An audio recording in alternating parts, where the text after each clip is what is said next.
এতিয়া সেই কথাটো সম্পৰ্কত মন্তব্য কৰাটো উচিত নহ'ব। গতিকে মই ভাবি নকওঁ, কাৰণ এতিয়াও 1.5 বছৰ আছে। গতিকে 1.5 বছৰত যথেষ্ট 1.5 বছৰ যথেষ্ট সময় যে এখন চৰকাৰৰ কাৰণে কাম কৰাৰ ক্ষেত্ৰত। আৰু মই ভাবোঁ যে বৰ্তমান যিখন NDA চৰকাৰ আছে, NDA চৰকাৰখনে এই ক্ষেত্ৰত তেওঁলোকে গুৰুত্বপূৰ্ণ সিদ্ধান্ত ল'ব। আৰু আমিও এতিয়া NDA এটা অংশীদাৰ দল হিচাপে আমিও এই ক্ষেত্ৰত যথেষ্টখিনি আমি চৰকাৰক এই বিষয়ে আমি দাবী উত্থাপন কৰি আছোঁ। এই কথাটো আমি লোকসভাৰ মজিয়াত আমি উত্থাপন কৰিছোঁ।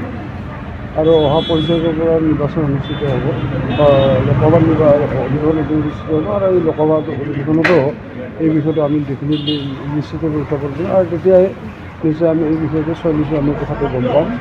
কিন্তু এই বিষয়টো এতিয়া আচলতে চৰকাৰৰ বিবেচনাধীন হৈ আছে। গতিকে আজিৰ দিনটোত এই বিষয়টো তাৰমানে যে হ'ব নহ'ব এই বিষয়টো তাৰমানে গুৰুত্বপূৰ্ণ, এই বিষয়টোত তাৰমানে আমি মন্তব্য দিয়াটো উচিত নহ'ব। কিন্তু মই ভাবোঁ যে বৰ্তমান চৰকাৰখনে এতিয়া পজিটিভ দিশত, ধনাত্মক দিশত এই বিষয়টো চিন্তা চৰ্চা কৰি আছে। তাৰমানে বিষয়টো হৈছে যে এই বিষয়টো সংক্ৰান্তত দীৰ্ঘদিনীয়া দাবী সংক্ৰান্তত বিভিন্ন সময়ত বিভিন্ন ধৰণে ব্যৱস্থাবিলাক গ্ৰহণ হৈ আছে। আৰু মই ভাবোঁ যে বৰ্তমানৰ ভাৰতীয় জনতা পাৰ্টীৰ নেতৃত্বাধীন NDA চৰকাৰখনে এই বিষয়টো গুৰুত্ব সহকাৰে লৈছে।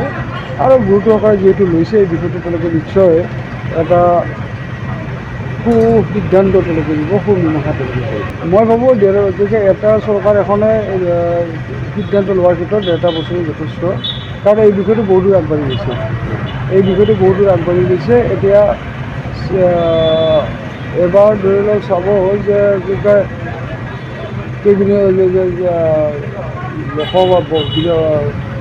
ৰাজ্যসভাতো এই বিষয়টো উত্থাপন হৈছিল। গতিকে এইটো এই ৰাজ্যসভাত যে উত্থাপন হৈছিল, ৰাজ্যসভাত উত্থাপন হওঁতে মাননীয় প্ৰধানমন্ত্ৰী নৰেন্দ্ৰ মোদী ডাঙৰীয়াৰ ইংগিত আছিল। গতিকে যিহেতু এই বিলখন উত্থাপন ৰাজ্যসভাত হৈছিল আৰু নৰেন্দ্ৰ মোদী ডাঙৰীয়াৰ যিহেতু ইয়াত তেওঁৰ সন্মতি আছিল, গতিকে ডেফিনেটলি এই বিষয়টো তেওঁলোকে যিটো সহায় ল'ব বুলি মই বুজিছোঁ। নাই ইলেকশ্যনটো আমাৰ চবেই খেলিব পাৰে। এতিয়া আজিৰ দিনটো ধৰি লওক এতিয়া ইয়াত আমি যদি এই নামনি অসমৰ কথা কওঁ, এতিয়া সংগঠনে এটা দলো খুলিছে। এতিয়া এই যে বিশ্বজিৎ সিংহ, বিশ্বজিৎ ৰায়, তাৰপিছত কুটুম্বক বিমল বৰ্মন, তেওঁলোকে দল খুলিছে। তেওঁলোকেতো এইবাৰ নিৰ্বাচনত তেওঁলোকে কংগ্ৰেছৰ প্ৰাৰ্থীগৰাকী সমৰ্থন কৰাটো তেওঁলোকে বিবৃতি দিছে। গতিকে দল তেওঁলোকে খুলিছে। এতিয়া বিশ্বজিৎ ৰায়ে যাতে যোৱা লোকসভা নিৰ্বাচন খেলা নাই, যোৱা লোকসভা নিৰ্বাচনত ধুবুৰীৰ পৰা প্ৰতিনিধিত্ব কৰিছে। ইয়াৰ পৰা তেওঁলোকে বৰপেটাৰ পৰা তেওঁলোকৰ এগৰাকী প্ৰাৰ্থী আছিল। গতিকে তেওঁলোকে এতিয়া দেখাত যে তাৰমানে এটা জাতিক লৈ এটা ৰাজনৈতিক দল হ'ব নোৱাৰে, এটা জাতিক লৈ এটা গোষ্ঠীক লৈ ৰাজনৈতিক দল হ'ব নোৱাৰে। কেতিয়াও অসমৰ হ'ব পাৰিব, কিন্তু তাৰ ফলাফল বা সেই দলটো ৰাইজে কেনেধৰণে আঁকোৱালি ল'ব সেইটোহে প্ৰথমৰ বিষয়। গতিকে এনেধৰণে পৰ্যটনশী সম্প্ৰদায়ক লৈ বিভিন্ন সময়ত বিভিন্ন ৰাজনৈতিক দল গঠন হৈছে, KPCC আদি কৰি বিভিন্ন ৰাজনৈতিক দল। কিন্তু দেখা হৈছে তেওঁলোকে নিৰ্বাচনটো অৱতীৰ্ণ হৈছে, কিন্তু তেওঁলোকে ৰাইজৰ পৰা সেই জনগোষ্ঠীটোৰ পৰা জনগোষ্ঠীটোৰ পৰা তেওঁলোকে যেনেধৰণে সঁহাৰি পাব লাগে তেনেধৰণে সঁহাৰি পোৱাটো পৰিলক্ষিত হোৱা নাই। গতিকে দল খোলাটো ডাঙৰ কথা নহয়, কিন্তু কথাটো হৈছে কি যে সমস্যাটো সমাধান কৰাটোহে ডাঙৰ কথাটো। সমস্যাটো কেনেধৰণে হয়, দাবীটো কেনেধৰণে মীমাংসা কৰা যায়, সেইটোৱে ডাঙৰ কথা। নাই এতিয়া আমি চাওক, আমি এতিয়া ভাৰতীয় জনতা পাৰ্টীৰ লগত মিত্ৰতাত আবদ্ধ হৈ আছোঁ।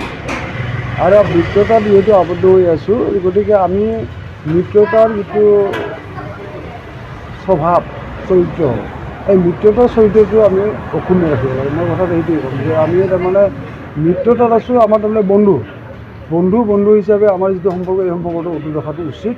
আৰু আমি তেনেধৰণে মই ভাবোঁ যে তেনেধৰণে আমি সমালোচনা কৰাৰ পৰা বিৰত থকাটোৱেই ভাল। নাই এতিয়া সত্যব্ৰত কলিতা নিৰ্বাচন খেলাটো কোনো ৰোধ কৰিব নোৱাৰে নহয়। কিন্তু নিৰ্বাচন খেলিব এতিয়া কোন দলৰ পৰা খেলিব, ক'ৰ পৰা খেলিব, এইটোৱে কথাটো প্ৰথমে মূল প্ৰসংগ আহিছে। এতিয়া সত্যব্ৰত কলিতা এতিয়া বৰ্তমান আজিৰ দিনটোত অসম গণ পৰিষদ দলৰ এগৰাকী সদস্য, অসম গণ পৰিষদৰ সাধাৰণ সম্পাদক। গতিকে সত্যব্ৰত কলিতাই নিশ্চিতভাৱে তেওঁ কৈছে যে তেওঁ কামৰূপৰ সমষ্টিটোক প্ৰতিনিধিত্ব কৰে। গতিকে কমলপুৰ সমষ্টিটোৰ পৰা যদি তেওঁ খেলিবলৈ যায় তেতিয়াহ'লে আমি ভাৰতীয় জনতা পাৰ্টীৰ পৰা সেই আসনখন আমি পাব লাগিব। ভাৰতীয় জনতা পাৰ্টীৰ পৰা পালেহে সেই আসনখনত তেওঁক প্ৰতিনিধিত্ব কৰিব পাৰিব। গতিকে এই বিষয়টো নিৰ্বাচন এতিয়াও 1.5 বছৰ আছে। যে নিৰ্বাচনৰ আগমুহূৰ্তত আমাৰ ভাগ বতৰাটো হ'ব, আসন ভাগ বতৰা আলোচনা বিলোচনা হ'ব। গতিকে আলোচনা বিলোচনা হ'লে যদি আমি কমলপুৰটো পাওঁ ডেফিনেটলি সত্যব্ৰত কলিতা তাত কেণ্ডিডেট হ'ব।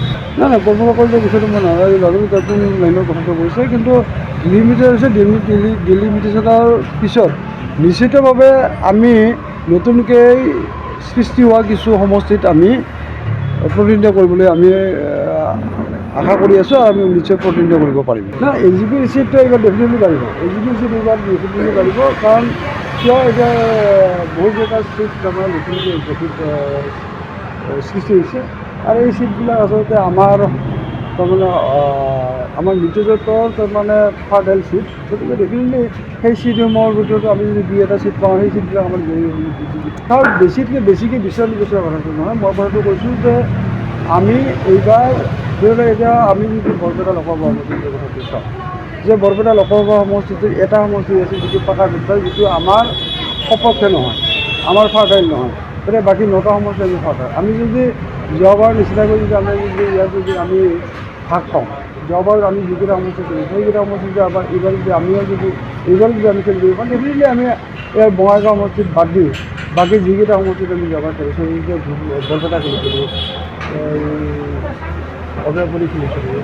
গতিকে এইবিলাক চিটতো এইবাৰ আমি AGP BJP যি প্ৰাৰ্থী নহওক নিশ্চয় 23 তাৰিখে ভোটগণনা আছে। এতিয়া এইবাৰ তাৰমানে যিটো বাই ইলেকশ্যনত তাৰমানে মোটামুটি ভালেখিনি পাৰ্চেণ্ট কমিছে, ভোট গ্ৰহণৰ পৰিমাণটো কমিছে। এতিয়া মোটামুটি 78% হৈছে তাৰমানে ৰাফলি। এই 78% ইয়াতে ভোট পলিচি এইবিলাক গেলি গৈছে। যোৱাবাৰ আমি যদি চাইছিলোঁ, যোৱাবাৰ বিধানসভা নিৰ্বাচনত যদি আমি চাওঁ, যোৱাবাৰ বিধানসভা নিৰ্বাচন 1,51,000তকৈ অধিক ভোট পৰিছে। তাৰমানে এনেই ডিফাৰেঞ্চ 9,000 হৈ আছে। যোৱাবাৰ তাৰমানে 2021 চনৰ নিৰ্বাচন আৰু 2024 নিৰ্বাচনৰ মাজত যদি আমি চাওঁ যে তাৰমানে মোটামুটি 9-10,000 ভোট কমকৈ ভোট পল হৈছে। গতিকে ডেফিনেটলি যোৱাবাৰ যিটো আমি কৈছোঁ তাতকৈ সেই 9,000ৰ যিটো আমাৰ অংশ, সেই অংশটো ডেফিনেটলি আমাৰ কমিব। যিটো 9,000 ভোট আমাৰ কমিছে সেই 9,000 এটা অংশ কমিব। কিন্তু আমি এতিয়া আমি তাৰমানে নিশ্চিত যে আমি যোৱাবাৰ 82,000 ভোট পাইছিলোঁ, 82,000 চামথিং ভোট পাইছিলোঁ। আমি মোটামুটি 54% ভোট পাইছিলোঁ। কিন্তু আমি এইবাৰ আমি এইটো নিশ্চিতভাৱে ক'ব পাৰোঁ যে যোৱাবাৰ যিমান পাৰ্চেণ্ট ভোট পাইছিলোঁ এইবাৰ তাতকৈ অধিক পাৰ্চেণ্টেজ আমি ভোট পাব লাগিব। এইবাৰ আমি তাৰমানে 54%তকৈ আমি বেছিভাগ বেছি নিশ্চিত। কংগ্ৰেছৰ ভোট মই ভাবোঁ যে কংগ্ৰেছৰ ভোট এইবাৰ কমিব, এইকাৰণে কমিব যে এইবাৰ মাইনৰিটি এলেকাত, ধৰ্মীয় সংখ্যালঘু এলেকাত তেওঁলোকৰ ভোট কমিছে। ধৰ্মীয় সংখ্যালঘু অঞ্চলত আমাৰ ভোট বাঢ়িছে। গতিকে তেওঁলোকৰ ভোট কমিছে, আমাৰ ভোট বাঢ়িছে, তেওঁলোকে আমাৰ ভোট ল'ব পৰা নাই। যে অসম গণ পৰিষদ দলৰ ভোট, অসম গণ পৰিষদৰ মিত্ৰজোঁটে পোৱা ভোট তেওঁলোকে আদায় কৰিব পৰা নাই। সেই সূত্ৰে যদি আমি চোৱা যায় তেতিয়াহ'লে নিশ্চিতভাৱে যে যিহেতু আমাৰ মাইনৰিটি এলেকাৰ আমাৰ ভোট বাঢ়িছে, তেওঁলোকৰ ভোট কমিছে, তেতিয়া তেওঁলোকৰ সৰ্বমুঠ যিখিনি ভোট পাব তাতে কমিছে।